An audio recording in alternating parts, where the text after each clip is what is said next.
Any questions? Okay, just gentleman with a hand up, yeah. Thank you very much for your account. I think everyone here can say that was very shocking detail you've witnessed. And you mentioned the bombing of civilian targets and residents. The IDF has said that it's because Hamas operations are being run from those operations, and even Al-Shifa Hospital, we saw videos of ammunition allegedly used by Hamas in the hospital. While you were there, did you see any evidence of a Hamas command center in these residential areas and hospitals? At no stage did I see any. At no stage did I see any, even armed policemen at Shifa Hospital.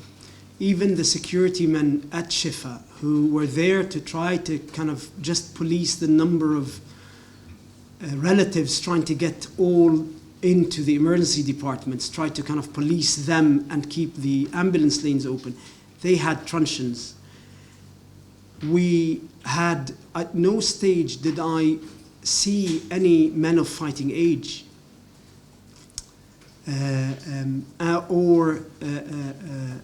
until the quadcopters, anyone with a bullet injury or what looked like a rifle injury. The areas around Shifa that were later bombed with a lot of loss of life, there was at no stage were there any missiles coming out of these areas. What had happened is, as the bombing happened, and as was the case with my late colleague Midhat Saydam, as the bombing happened and the Israelis were clearing areas, ordering people to leave areas, the only refuge people had were one of two.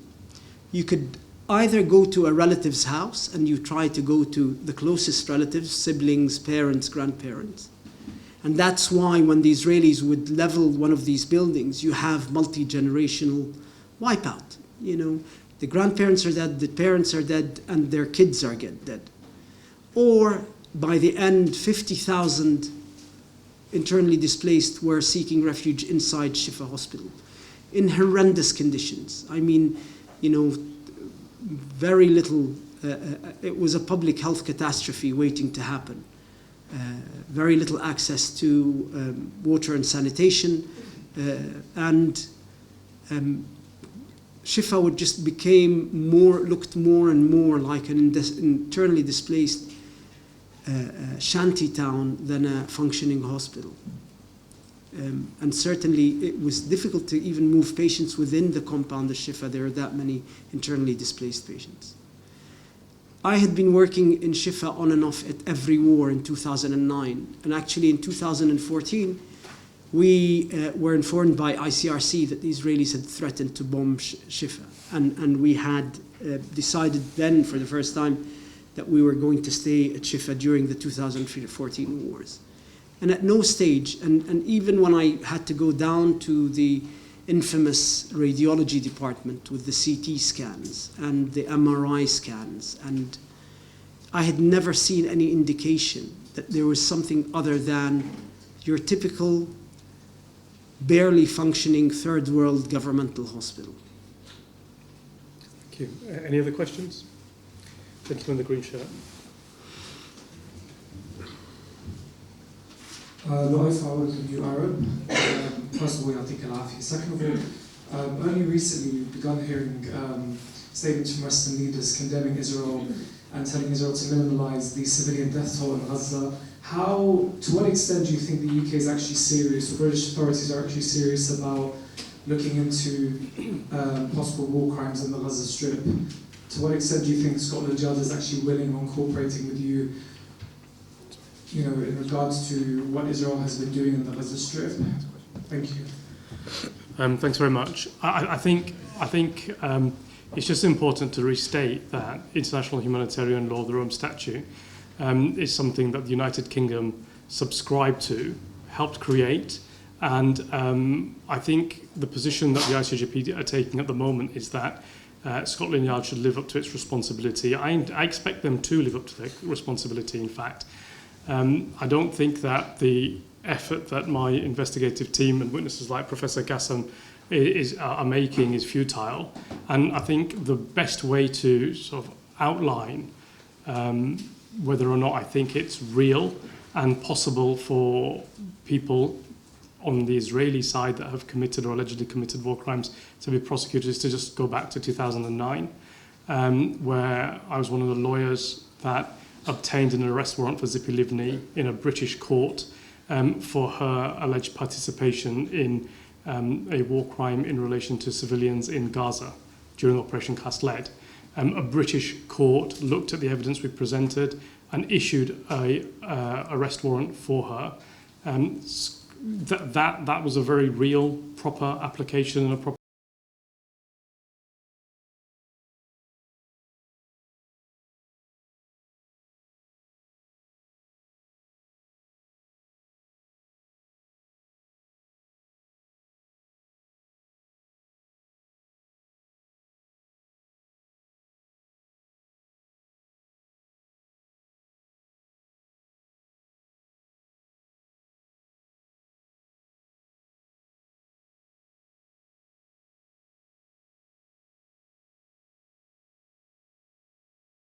whether the Israeli War Cabinet in 2009 purposefully killed civilians in Gaza, and there would have been accountability for that.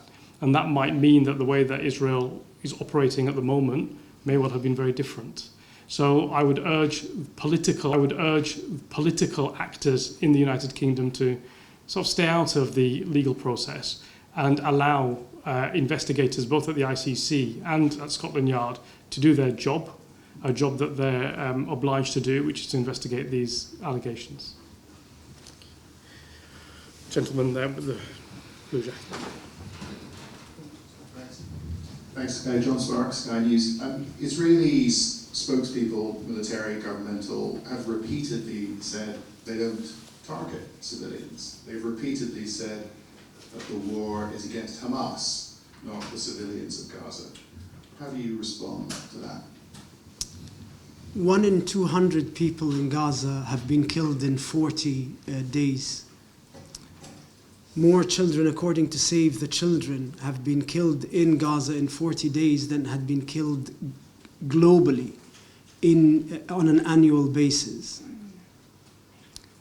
36,000 wounded, over 14,000 dead, around 5,000 more buried under the rubble.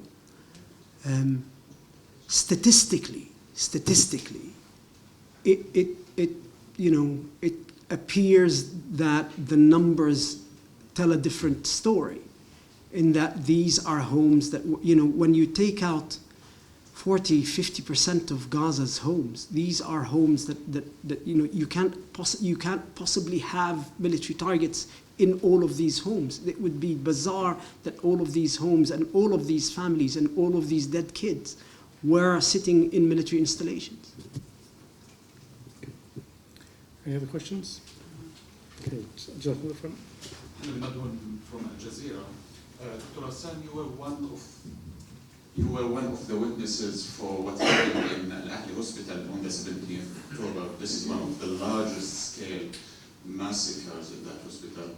And Western intelligence, especially here in the UK and in the United States, they said it's likely what happened was caused by a local missile. What can you tell us about that day in details, and how is it similar to other bombings in other places in Gaza?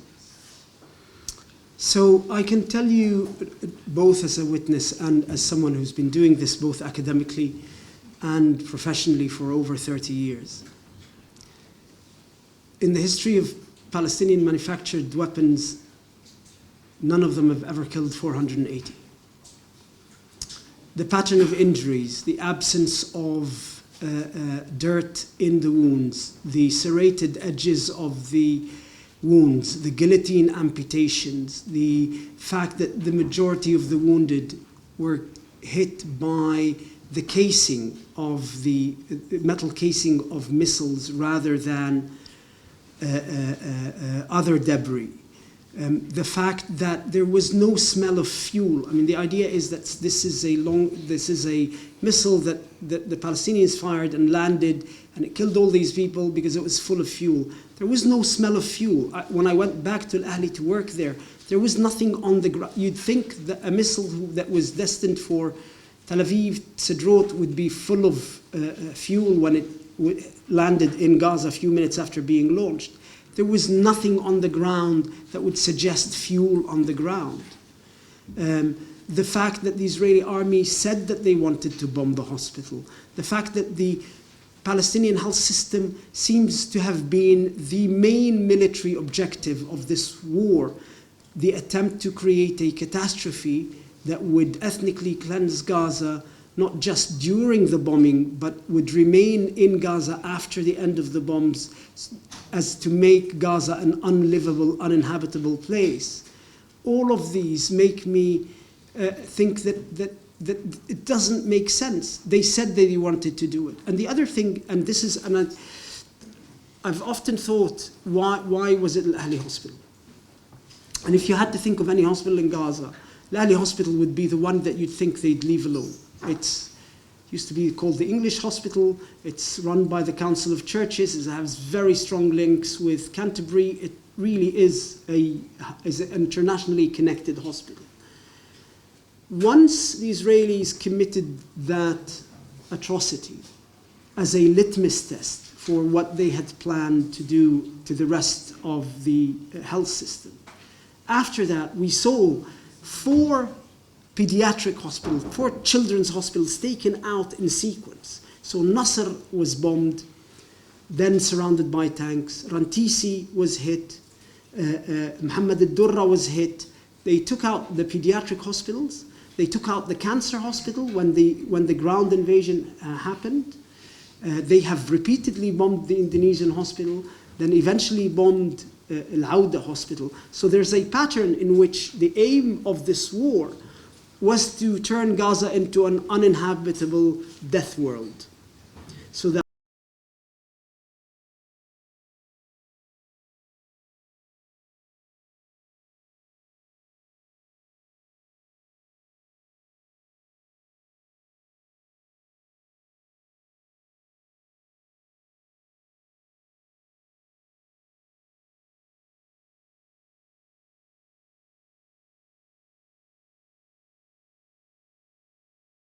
from the BBC. Can you tell me any more about your communication with Scotland Yard, what you can tell us, and if you understand that they are opening a UK-based investigation into war crimes with your war crime unit? I think I should probably answer that question. I think all I can say at the moment is that Scotland Yard will be meeting with Professor Ghassan at their request over the next few days. I don't think it's appropriate to say any more than that at this moment. Jerome? Thank you. Jerome Starkey from the Sun newspaper. Professor Abu-Sitta, could you tell us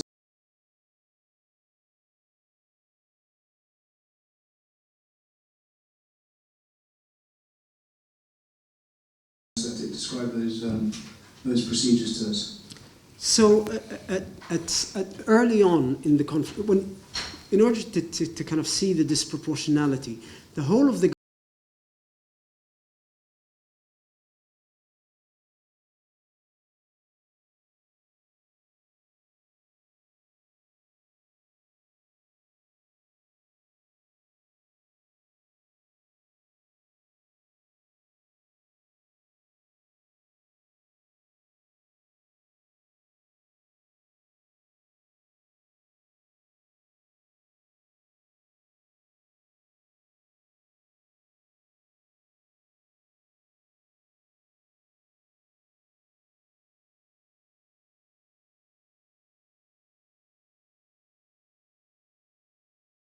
painkillers that you need for these kinds of injuries, when you have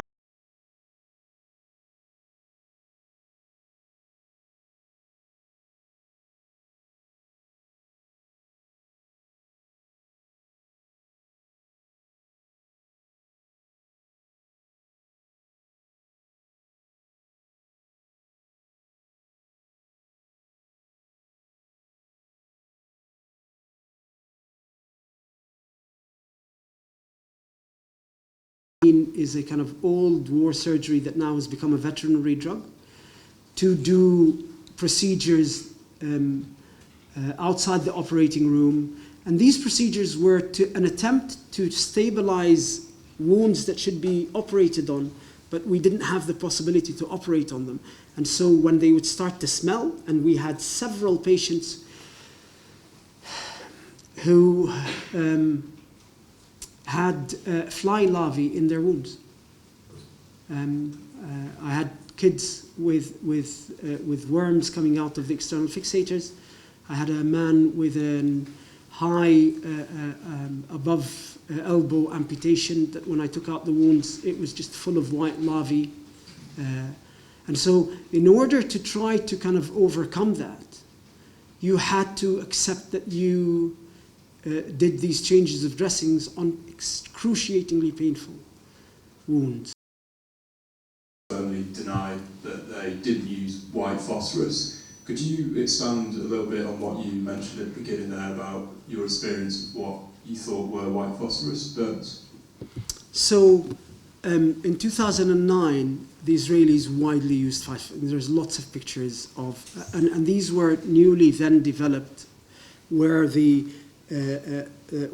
ordnance would explode in the air and that they cover the area with a canopy of pellets of white phosphorus.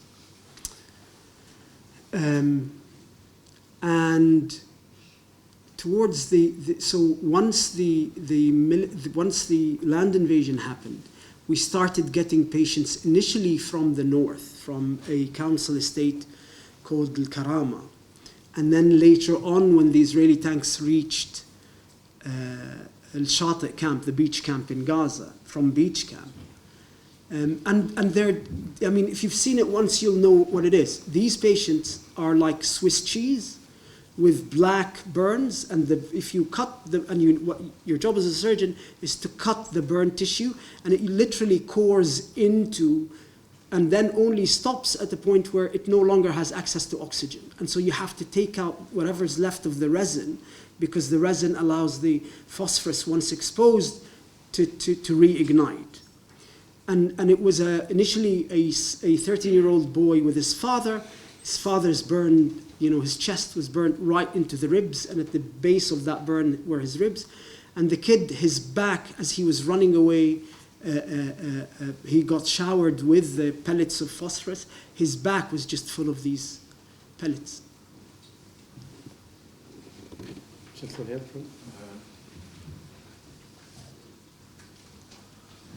Aribullah from Middle East Eye. Dr. Ghassan, sorry about that. What is your biggest fear for Gaza as we near the potential end of the 4-day truce that we've seen in the last few days? And also, you mentioned communicating with Scotland Yard. Could you give more details about the incident that you mentioned early on in the war that involved the police questioning your family about your social media activity? Thank you. So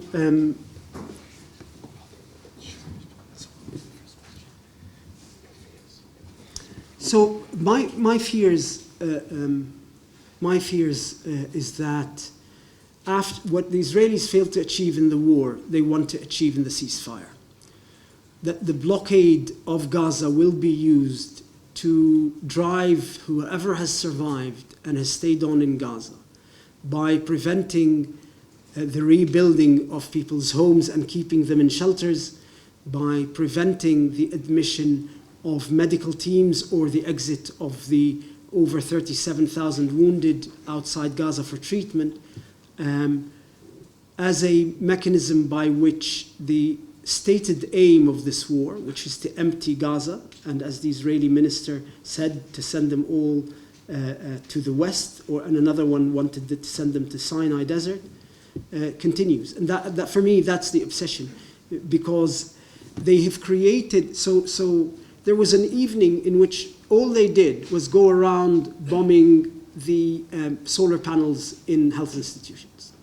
They bombed the water desalination that the EU had built, plants that the EU had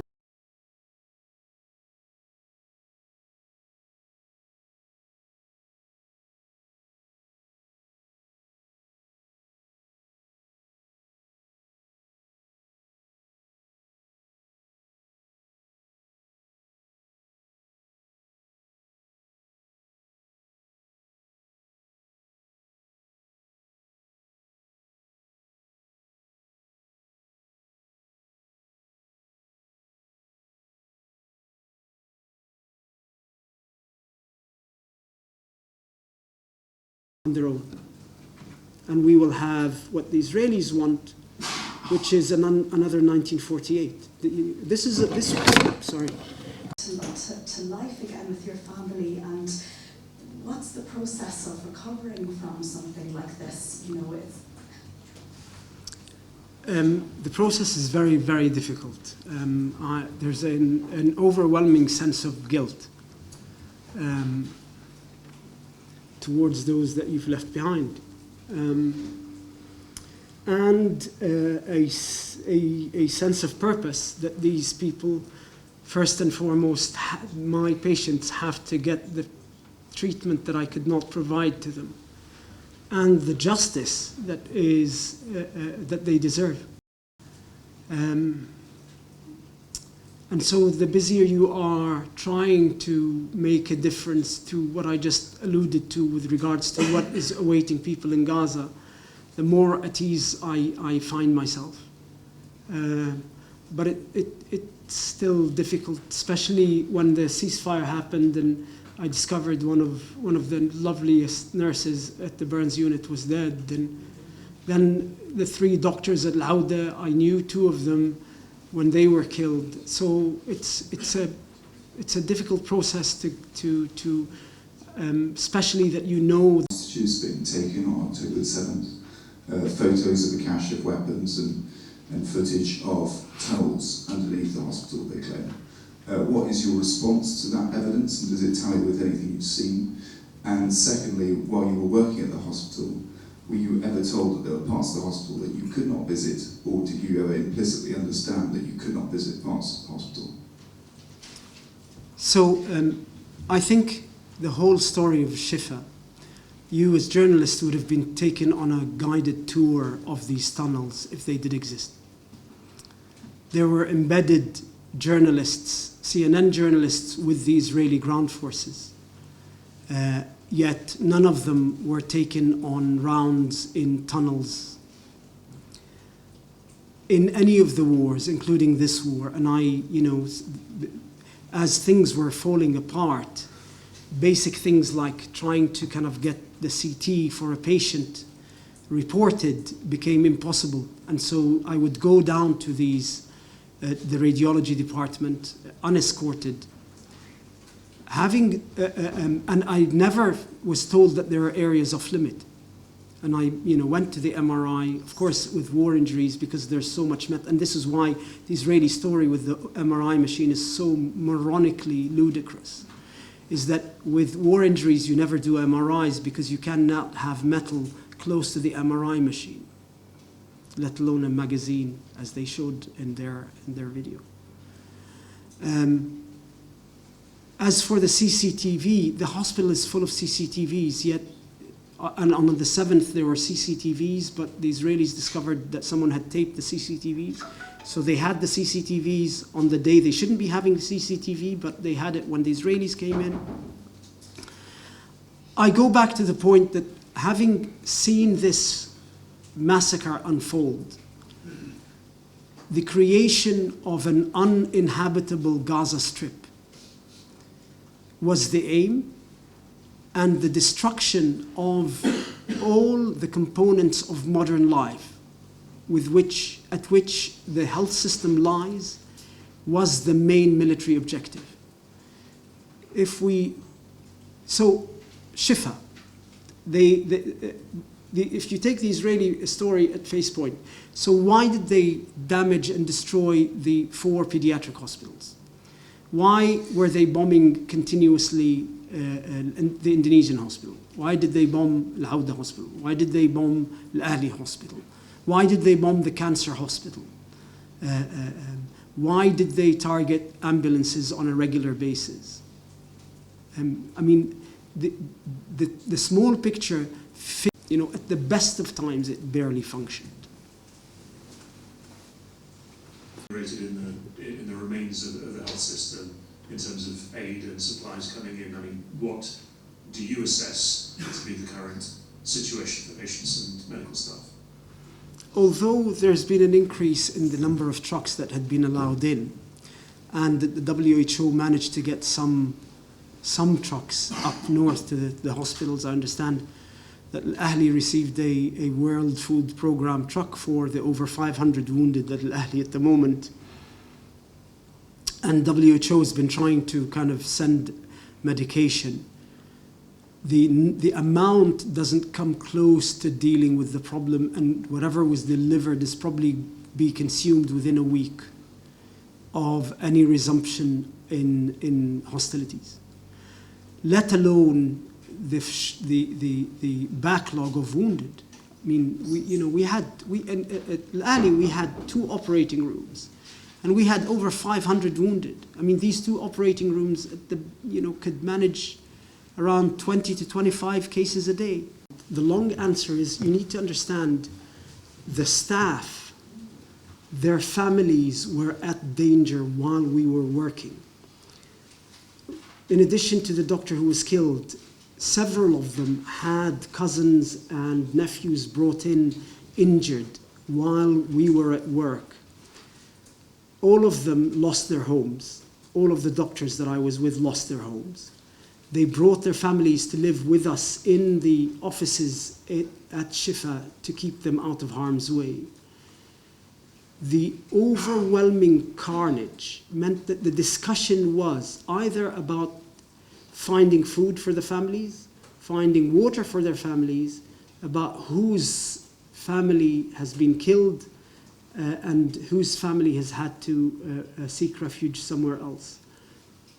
The medical staff, even though they were, and the nursing staff, even though they were present, were their minds were always somewhere else on these families that they'd left behind, and you could see every time we'd finish a case, everybody would be on their phone trying to find out where their loved ones are, and every time there's rumors that an area had been bombed, everybody would rush to the emergency department to see if their family is amongst them. And sometimes they were. I mean, I witnessed horrendous scenes in which nurses and doctors recognized siblings and recognized nephews and nieces amongst the dead. Okay, I think the last question was to... Just about the white phosphorus once again.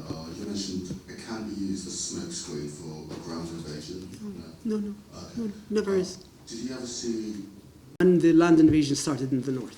And so this council estate, Al-Karama, was in the north. And then when they got to beach camp, then there was widespread use of phosphorus. They were using it. It's not a smoke screen. Initially when white phosphorus was used as a weapon, it was used to clear bunkers, and so it was grenades. And then when I saw it in 2009, and then it was used by the Israelis in '82 when they invaded Lebanon. And when I saw it in 2009.